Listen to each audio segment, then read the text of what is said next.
नमस्कार, अपन समाचारमा स्वागत छ। सुरु गरौं करेन्ट दुर्घटनाबाट। धनुषाको सबैला जन्ती गइरहेको बसमा करेन्ट लाग्दा 6 जनाको मृत्यु भएको छ। सबैला नगरपालिकाको वडा नम्बर 4 कठिया बल्टियामा ना 2 ख 1752 नम्बरको बसमा सिन्धुलीको दुधौली जिपुरबाट आएको जन्ती सवार बसमा 11,000 भोल्टको विद्युतीय तारले करेन्ट लाग्दा उनीहरूको मृत्यु भएको हो। धनुषा प्रहरीले 6 जनाको मृत्यु भएको पुष्टि गरेको छ। मृत्यु हुनेहरूमा सिन्धुली दुधौली 9 का 9 वर्षीय आक्रोश कुमार, सोही ठाउँ बस्ने 20 वर्षकी पूजा अधिकारी, वर्ष 17 की लीला अधिकारी, 10 वर्षका सूरज अधिकारी र 45 वर्षीय रामबाबु अधिकारी रहेका छन् भने धनुषा बल्टियाकै 60 वर्षकी केशम कुमार रहेका छन्। मृतक मध्ये रामबाबु अधिकारीको उपचारको क्रममा जनकपुर अञ्चल अस्पतालमा मृत्यु भएको थियो भने अन्यको घटनास्थलमै मृत्यु भएको धनुषाका प्रमुख जिल्ला अधिकारी प्रदीप राज करेलले बताएका छन्। आज दुर्भाग्य घटना धनुषाको सबैलामा घट्यो। सिन्धुलीको दुधौलीबाट जन्तीली हिँडेको लालिमा डिलक्सको ना 5 ख 1752 को बस धनुषा जिल्लाको सबैला नगरपालिका वडा नम्बर 4 को कोठिया बल्टियाबाट दुलीली फर्कने क्रममा कोठिया बल्टियामा नै विद्युतको नाङ्गो तारमा रहेको बसमाथिको ट्याङ्का टच हुन गई अचानक बसमा आग लागि भयो। तत्काल त्यहाँ 6 जनाको मृत्यु भएको भन्ने जानकारी प्राप्त भयो र 1 जना ल्याउँदै गर्दा मृत्यु भएको भन्ने छ। तर हामीसँग अहिले आधिकारिक डाटा 6 जनाको मृत्यु भएको भन्ने छ। दुला र दुलै छुट्टै बसमा हुनुभएको कारणले गर्दाखेरि उहाँहरूको अवस्था सामान्य छ कि त्यो घटनामा संलग्न हुन सक्नु भएन। दुला रामवरण कुमार र दुलै सरस्वती कुमारी दनवार सकुशल हुनुहुन्छ। सो बसमा अन्दाजित 30-35 जना चढेको अनुमान गरिएको थियो। अहिले 3 जना बिरामी जनकपुर अञ्चल अस्पतालमा हुनुहुन्छ। 1 जना 2 वर्षीय बच्चा भेन्टिलेटरमा छ, उहाँको अवस्था अलि सिरियस छ। अस्पताल प्रशासनले मेडिकल सुपरिन्टेन्डेन्टको कमान्डमा सर्जन, एनेस्थेसिया, अर्थोपेडिक लगायत सबै फ्याकल्टीका डाक्टर, नर्स, सम्पूर्ण स्वास्थ्य कर्मीहरू सबै अस्पतालबाट उपलब्ध हुन सक्ने र बजारबाट उपलब्ध हुन सक्ने सबै सुविधाहरू लिएर पर्याप्त मात्रामा पूर्व तयारी अवस्थामा बेड खाली गराउनु भएको छ। यसमा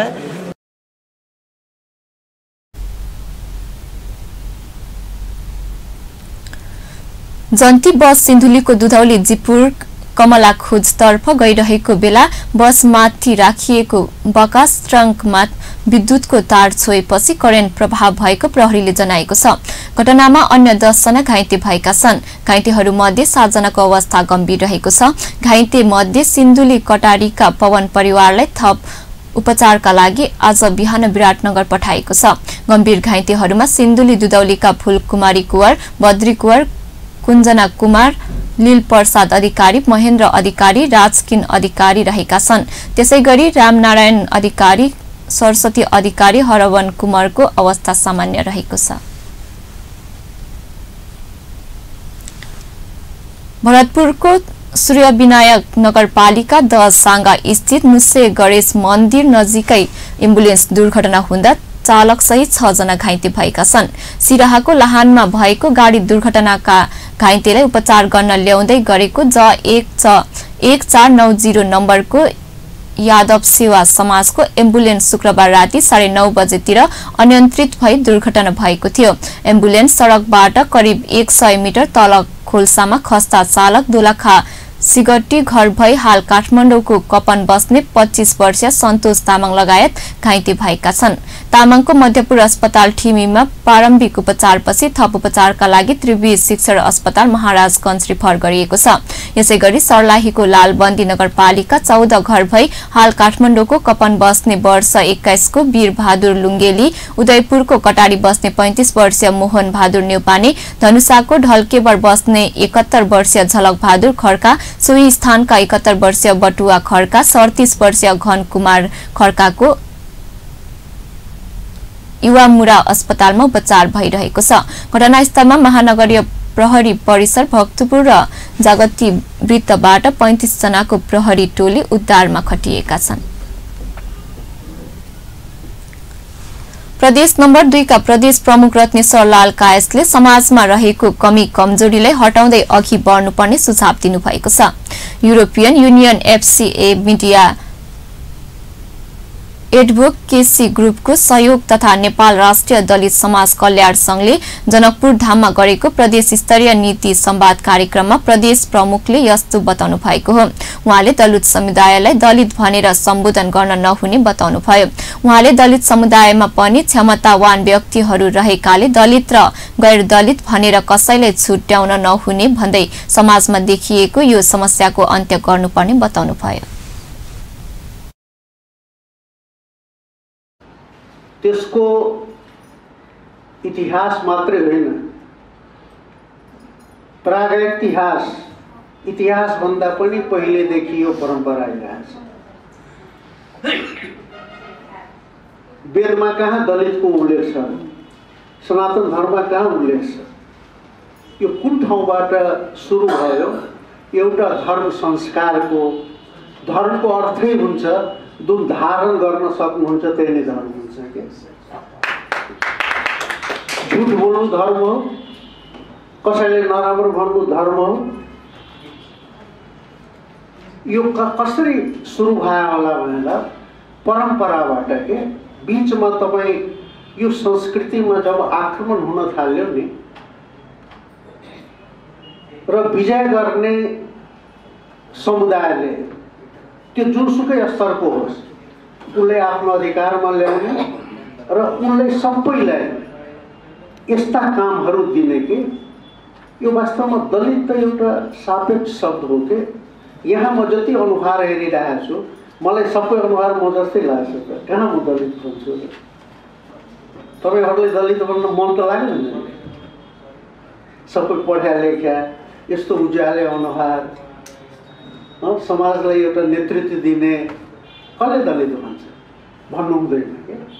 तर हाम्रो परम्परामा कुनै बेला कुनै टाइममा यो प्रवेश गरेको कुरा हो कि त्यसैले हटाउनु पर्ने। कसरी हटाउने त? र कस्तो हो भने अहिले पनि भन्नुहुन्छ भने हामी शरीरमा नै 4 वर्ण छौँ कि मस्तिष्कलाई एउटा वर्ण भन्छौँ, भुजा रक्षा गर्नेलाई एउटा भन्छौँ, आफ्नो परिपालन गर्नेलाई एउटा वर्ण भन्छौँ, खुट्टालाई एउटा वर्ण भन्छौँ कि एउटा प्रतीक हो यो हरेक समाजमा। अहिले तपाईँ भन्नुहुन्छ भने हरेक व्यक्ति नै 4 वर्णमा समाहित छ।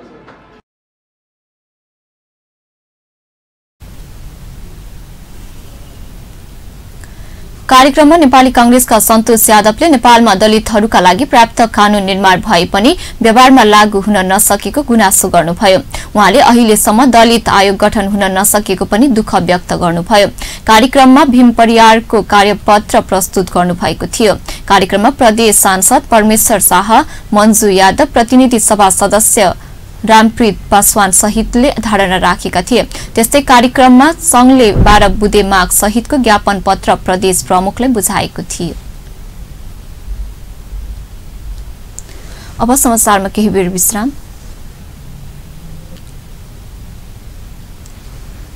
विश्रामपछि समाचारमा स्वागत छ। अब बाँकी समाचार। प्रधानमन्त्री केपी शर्मा ओली स्विजरल्याण्डमा आयोजित विश्व आर्थिक मञ्चको 49औं बैठकमा सहभागी भएर नेपाल फर्किनु भएको छ। विमानस्थलभित्र नेभी संघ कार्यकर्ताहरूले कालो झण्डा देखाएपछि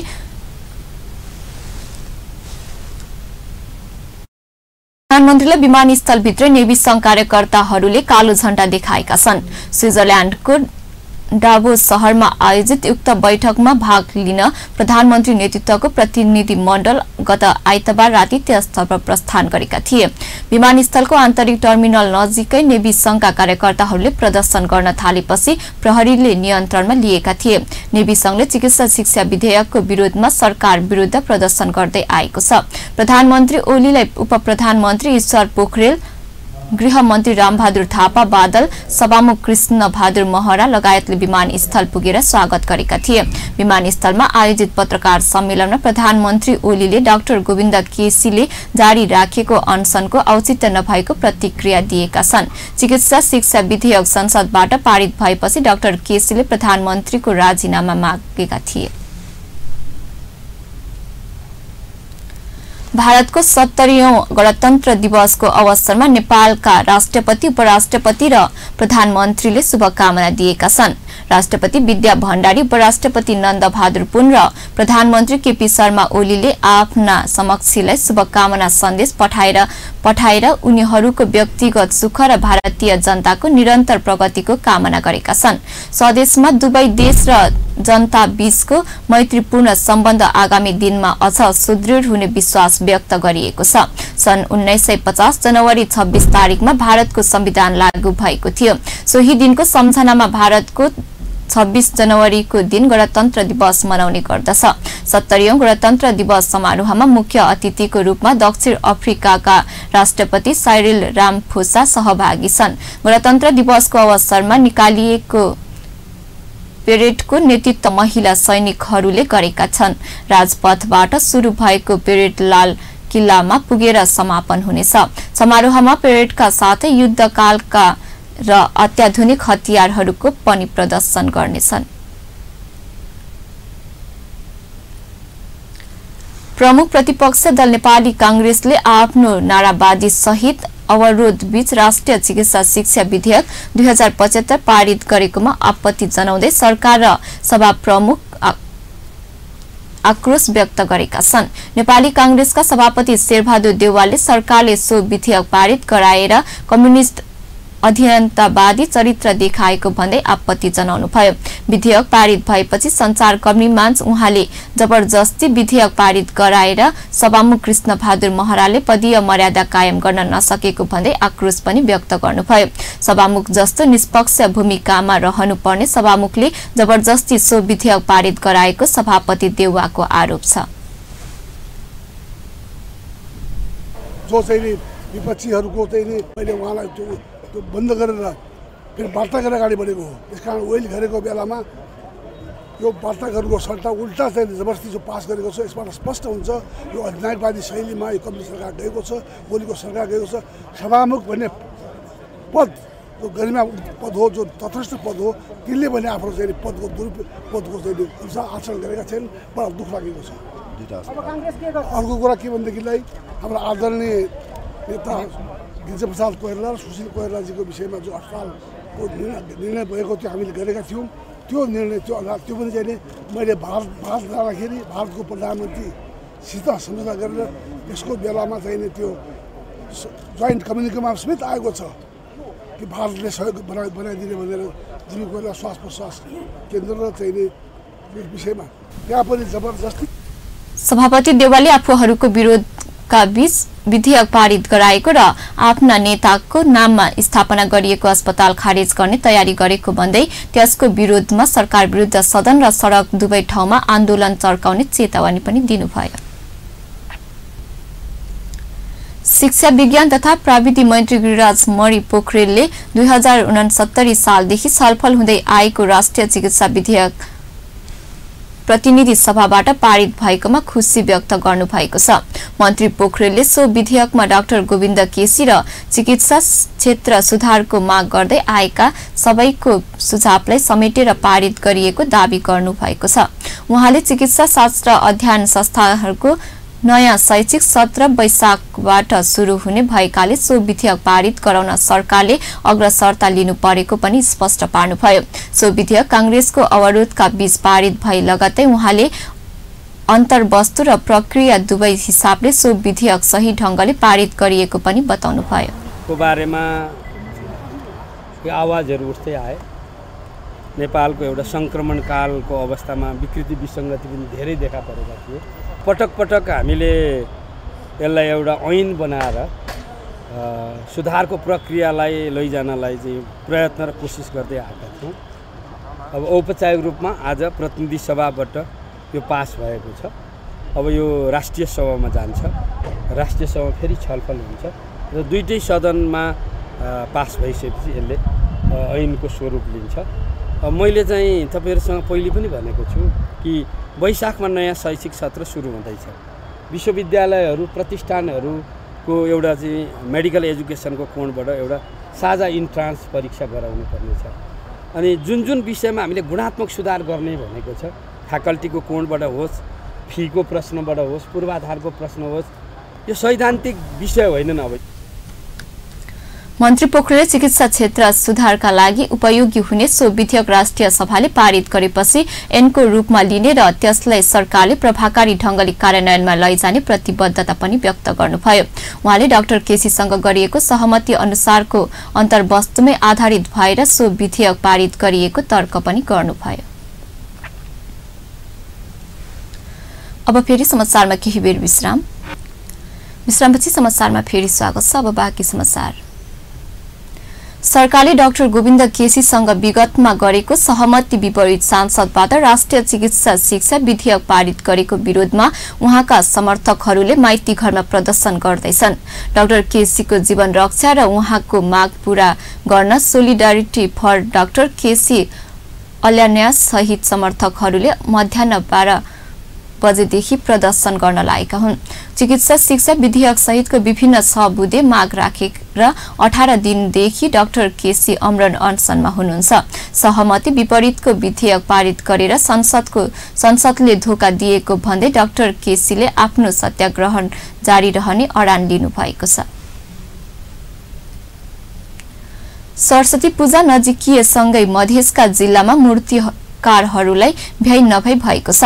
अन्य ठाउँ जस्तै महोत्तरीका मूर्तिकारहरू पनि देवी सरस्वतीको प्रतिमा बनाउन व्यस्त छन्। विद्याकी देवी मानिएकी माता सरस्वतीले विद्यालय कलेजका साथै अन्य शैक्षिक प्रतिष्ठानहरूमा धुमधामका साथ पूजा अर्चना हुने गरेको छ। मूर्तिकारहरू पुर्खौली पेसालाई बचाइ राख्न यस पेसामा लागेको बताएका छन्। साथै पनि यो काम गरिरहेछ, तर कुमालेहरूमा पनि सबैले गरिरहेछ त्यस्तो पनि छैन, किनभने सबैमा कला यो नहुन पनि सक्छ र हामीहरूमा छ भने गरिरहेछौँ। तर यसलाई हाम्रो पूर्वज से बन रहा है, एक बार हम सही काम तो छोड़ नहीं सकते। तो हमारा लिए नंबर कैसा है, बढ़िया है, ऐसे हम सब कमाई कि टीचर चली, टीचर के बाद 10 बजे सरकारी जब हम कैले 10 बजे के बाद जबो काल में हम मूर्तिये के काज करी, विशेष करके आज जबो अपन टाइम से चल जाए। और जैसे अपने के हमारा से कोई वंशाणु पेशा है, इनमें जैसे हम सब साल के जैसे करीब 4 लाख 5 लाख जैसे आमदनी कर छे। तराई मधेसमा सरस्वती पूजा आउन 2-3 महिना अगावैदेखि मूर्तिकारहरू प्रतिमा बनाउन सुरु गर्छन्। महोत्तरीमा एक डाँडा, जलेश्वर, रामगोपालपुर लगायत ठाउँहरूमा बनाइएको प्रतिमा जिल्लाका अधिकांश ठाउँको शैक्षिक प्रतिष्ठानहरूमा जाने गरेका छन्। अब खेल समाचार।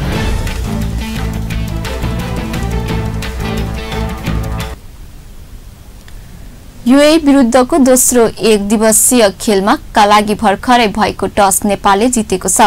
नेपालले टस जितेको ब्याटिङ गर्ने निर्णय गरेको छ। आज भइरहेको खेलमा यूएईबाट प्राप्त जानकारी अनुसार विनोद भण्डारीले ओपनिङ गर्नेछन्। उनको साथमा उपकप्तान ज्ञानेन्द्र मल्ल रहनेछन्। युवा खेलाडी पवन सराफले पनि खेल्नेछन्। अनुभवी बलर बसन्त रेग्मी भने आज खेल्ने छैनन्। उनको स्थानमा रोहित कुमार पौडेललाई मौका दिएको छ। हवस् त अहिलेलाई समाचार यति नै। पल पल खबर तेज नजर अपन टेलिभिजन हेर्दै गर्नुहोला। नमस्कार।